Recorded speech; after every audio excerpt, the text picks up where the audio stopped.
crisis hit Pakistan has reached a crucial $3 billion bailout deal with the International Monetary Fund.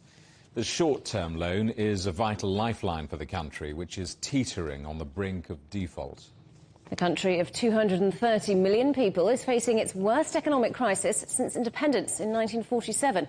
It's battling soaring inflation, with the annual rate hitting nearly 38% in May. And that's led the country's central bank to raise interest rates, now standing at a record 22%. And this is a country that was already reeling from devastating floods last year. Coupled with the global commodity price spike and a political scandal engulfing its former leader Imran Khan, it's desperate for some economic breathing space. The recent series of shocks has seen the Pakistani currency tumble against the US dollar. It's dropped nearly 29% over the past year. Well, Maleeha Lodhi served as Pakistan's ambassador to the United Nations, the United States and the UK. She told me why this deal is so vital. Well, this 11th hour IMF bailout deal has come as a big relief to Pakistan because it helps the country avert a debt default.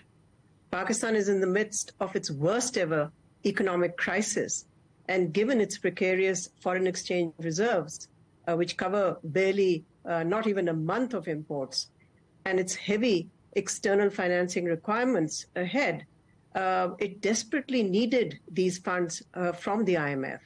The economic situation is very dire. There's soaring inflation, which is fueling a cost of living crisis, which is really affecting ordinary people. We are also been looking at depleting reserves. Exports have been falling, and foreign direct investment also has been declining.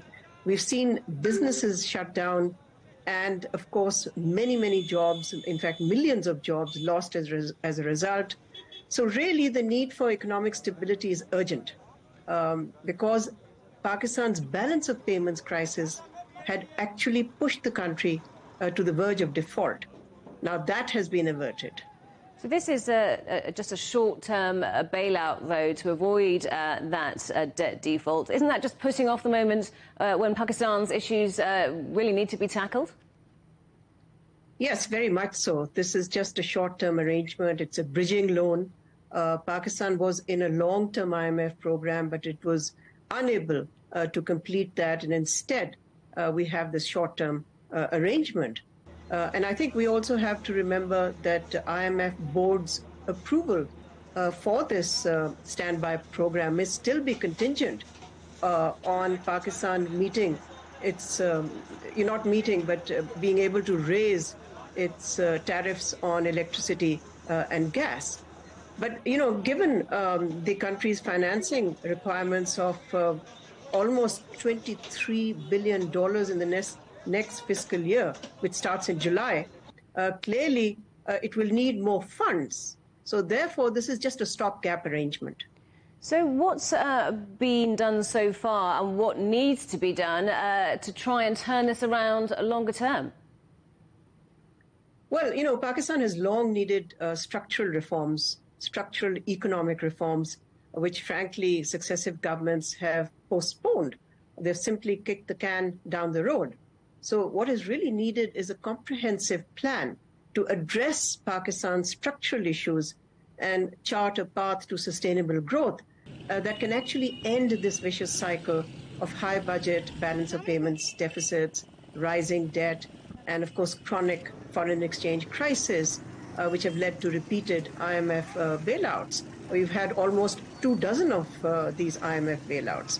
So unless these structural issues are tackled, the country will not be able to escape from the trap of anemic growth, low savings and investment, high deficits, heavy borrowing, growing debt, as well as soaring inflation.